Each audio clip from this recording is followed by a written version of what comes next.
Oke, kita memasuki modul ke-6 ya, tentang tahap output penguat dan juga penguat daya. Untuk modul ke-6 ini, kita akan bagi menjadi 4 video ya, supaya tidak terlalu panjang seperti sebelum-sebelumnya. Video pertama ini akan membahas tentang penguat tipe A, lalu nanti video-video selanjutnya akan membahas tipe B, AB, dan sedikit tentang rangkaian termal. Oke, pertama kita bahas dulu tentang penguat tipe A. Nah, penguat tipe A ini pada dasarnya adalah penguat yang kita pelajari di sebelum-sebelumnya, yang menghasilkan gelombang output sama dengan gelombang input. Oke, jadi gelombang output itu bentuknya sama dengan gelombang input. Yang beda nanti mungkin hanyalah amplitudenya atau nilai peak to peak-nya. Dia ada gain-nya gitu. Sedangkan sedikit spoiler, kalau misalkan tipe B itu nanti keluarannya tidak sama dengan inputnya, tapi dia hanya setengah fasa saja. Ini tipe B. Kalau tipe AB dia sedikit lebih besar dari setengah fasa. Oke. Jadi ini 50%. Ini lebih dari 50%, sedikit lebih besar. Kalau tipe C lebih sedikit lagi. Paling hanya sedikit puncaknya saja kelihatan gitu. Ini kurang dari 50%. Itu sedikit gambaran ya tentang bentuk atau ekspektasi bentuk keluaran dari masing-masing tipe penguat.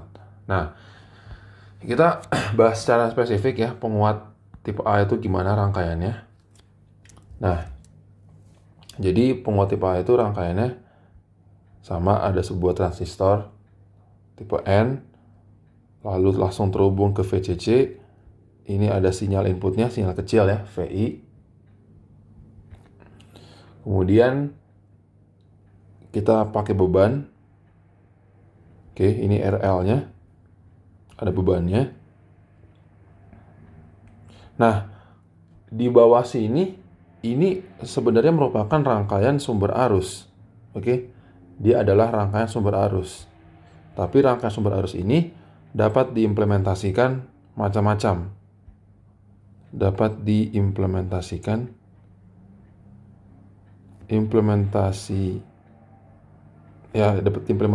macam-macam gitu.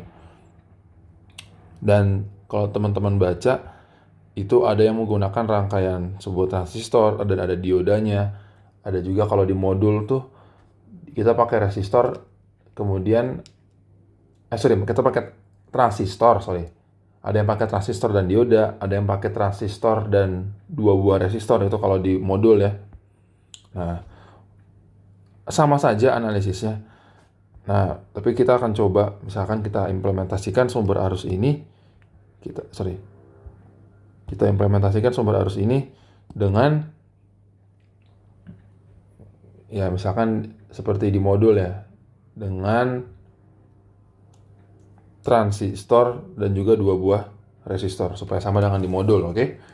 Jadi kalau di modul tuh kayak gini jadinya rangkaiannya. VCC, VI, ini RL-nya, ini berarti kan ada VO ya yang mau kita amati. Nah, ini kita implementasikannya seperti ini.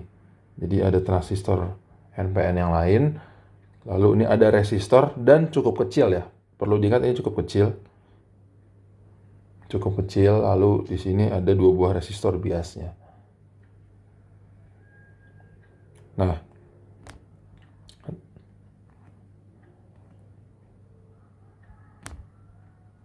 seperti ini. Ini minus VCC, ini minus VCC.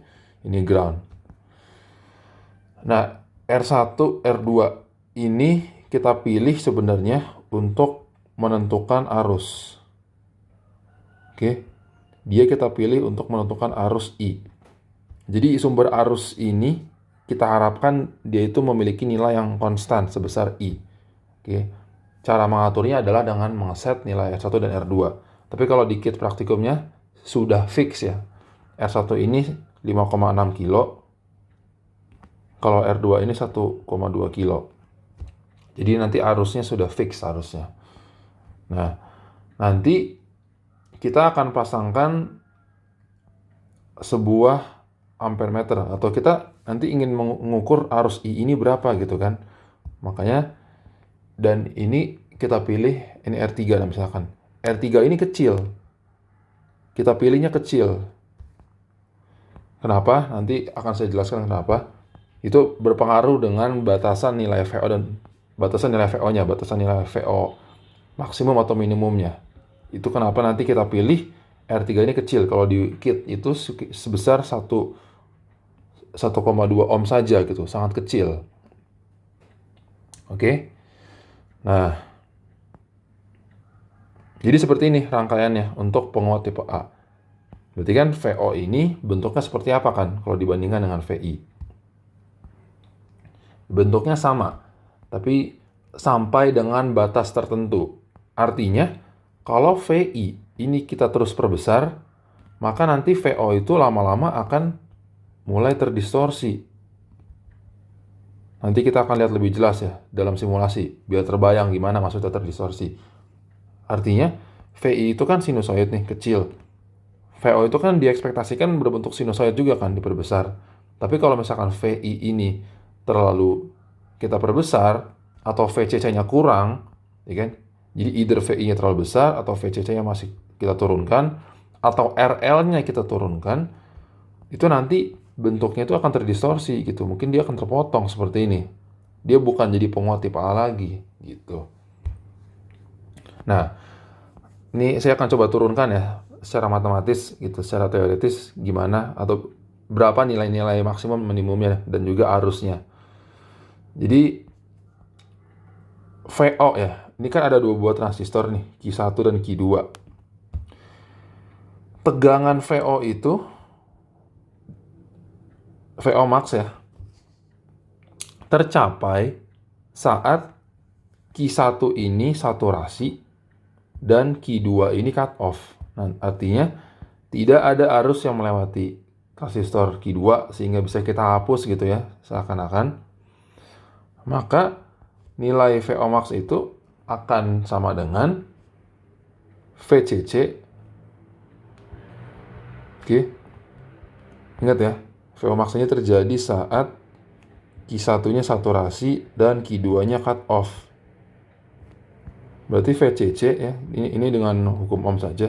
Berarti kan ini ada VCE 1 ya. VCE 1. Nah, berarti dengan ya KVL gitu. VO sama dengan VCC dikurang VCE 1 saturasi. Nah, ini adalah nilai maksimumnya. Sedangkan VO min itu tercapai saat sebaliknya, saat Q2-nya ini yang saturasi dan Q1-nya cut off. Oke, berarti VO min ini saat Q1-nya off dan Q2-nya saturasi. Dan nilainya berarti apa? Ini kan berarti VCE 2 ya. Berarti minus VCC tambah VCE 2. Minus VCC tambah VCE 2 saturasi. Nah, itu adalah batas-batasnya. Nah, namun VO min ini tidak hanya dibatasi oleh ini saja. Ada kemungkinan lain yang menyebabkan VO minimal, yaitu jadi kan ini kan ada arus I ya, arus yang kita ekspektasikan nilainya konstan. Dan ini ada juga IL-nya. Ya kan? IL.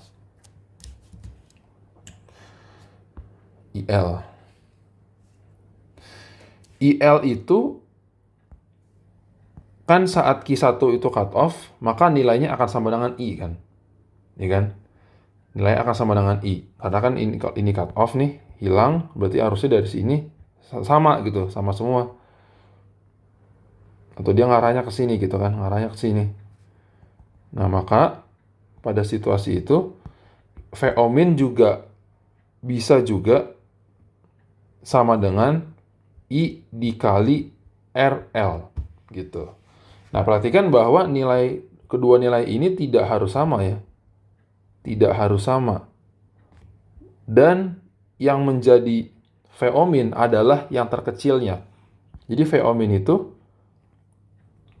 adalah nilai minimum atau yang terkecil antara IRL dengan bukan yang terkecil sih, justru yang terbesar. Karena kan dia nilainya negatif.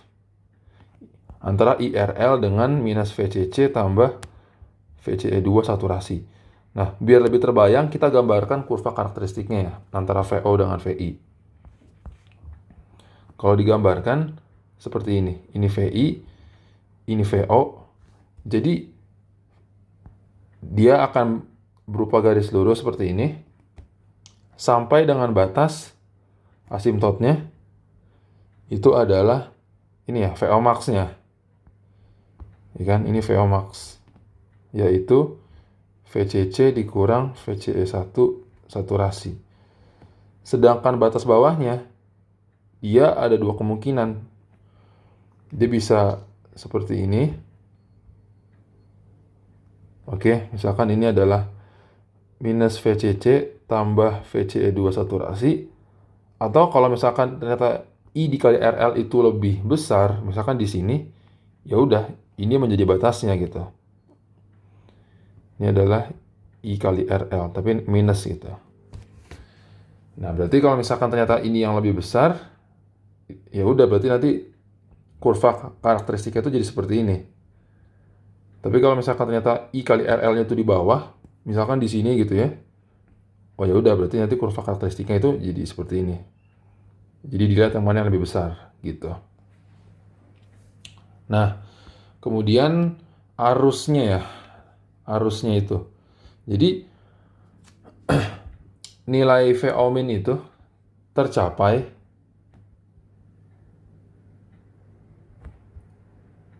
saat arus ininya, arus biasnya lebih besar dari ya minus VCC tambah VCE2 saturasi.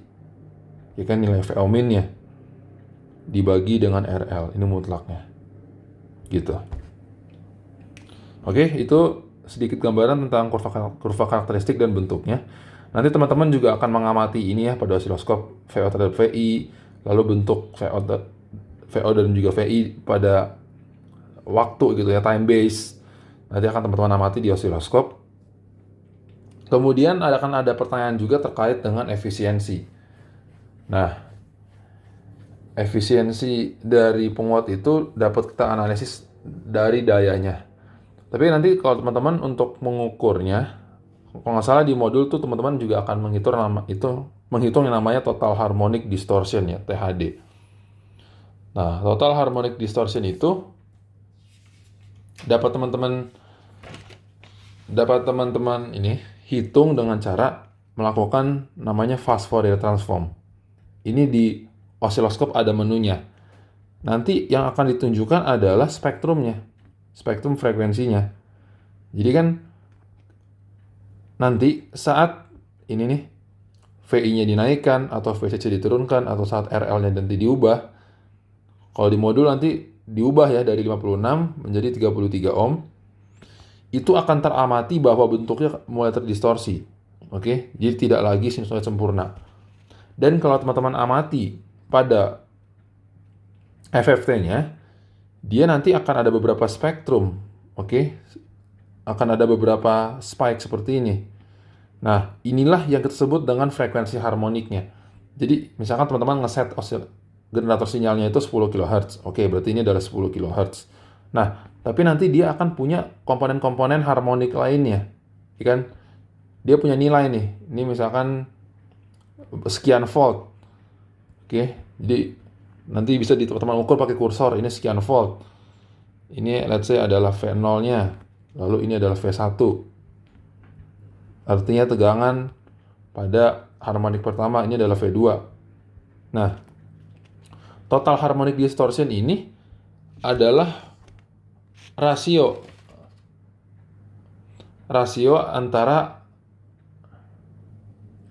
nilai RMS ya. Jadi VRMS ke K dari K-nya 1 sampai seterusnya dibagi dengan nilai RMS yang 0 gitu. Jadi komponen RMS yang harmoniknya dibandingkan dengan yang yang utamanya itu adalah total harmonic distortion-nya. Gitu. Oke. Nah, kita kembali lagi ke ini penguat tipe A. Yang penting untuk diketahui juga adalah efisiensinya. Oke. Yang namanya efisiensi itu kan adalah output dibagi dengan input kan. Jadi kalau misalkan ternyata outputnya itu sama dengan input, berarti efisiensi 100%. Tetapi itu most likely tidak dapat kita capai. Nah, dalam hal ini yang kita bandingkan adalah daya. Jadi daya yang diterima oleh beban kita bandingkan dengan daya yang disuplai oleh ininya. Oleh ya VCC dan juga minus VCC gitu. Oleh DC power supply. Nah, daya yang disuplai ke beban itu apa besarnya? Nah, kan daya itu kan V kuadrat per R ya. V kuadrat per R. Nah, kita bisa mengukur di osiloskop nilai puncaknya, ya nggak? Nanti kan kalau di osiloskop kan seperti ini nih. Ini akan ada nilai puncaknya. Kita sebut dengan VO. VO topi, ini adalah VO max ya. Jadi VO max atau VO peak, VO puncak. Nah, RMS itu adalah puncak dibagi akar 2, ya kan? Ini untuk sinusoid. Maka VL itu nanti adalah kalau daya itu kan VRMS kuadrat per R. Berarti PL itu adalah VO per akar 2 kuadrat VO max per akar 2 kuadrat per RL. Gitu. Sedangkan daya yang disuplai itu kan nanti akan ada yang dari VCC dan ada yang dari minus VCC. Ya kan? Dan secara rata-rata nanti kan arus di sini kan akan sebesar I. Arus di bawah juga akan sebesar I kan. Secara rata-rata. Maka daya yang disuplai itu adalah 2 dikali VCC kali I.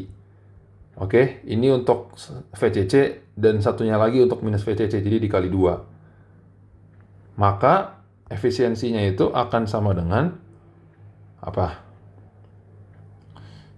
Setengah VO topi kuadrat per RL dibagi 2 VCC kali I. Nah, kalau bisa saya tuliskan jadi seperti ini. VO per IRL sama VO per VCC. Nah, maksimum banget, maksimum banget VO itu kan pasti selalu lebih kecil dari VCC kan, ini dibatasi. Dan VO max juga dia pasti selalu lebih kecil dari IRL. Maka efisiensi maksimum yang mungkin dicapai itu adalah 1/4 kali 1 kali 1 atau 25%. Gitu. Ini adalah efisiensi maksimumnya untuk penguat tipe A. Nah, ini adalah nilai yang yang sangat ideal ya. Pada kenyataannya justru lebih kecil lagi. Pada kenyataannya bisa tipikalnya 20% atau ya dari 10% sampai dengan 20% gitu. Nah, kalau seperti ini sisanya kemana gitu kan? Misalkan efisiensinya adalah 15%. Maka sisa dari 85% ini kemana? Nah, dia itu dibuang sebagai panas. Itulah mengapa penguat tipe A ini dia secara efisiensi cukup rendah gitu.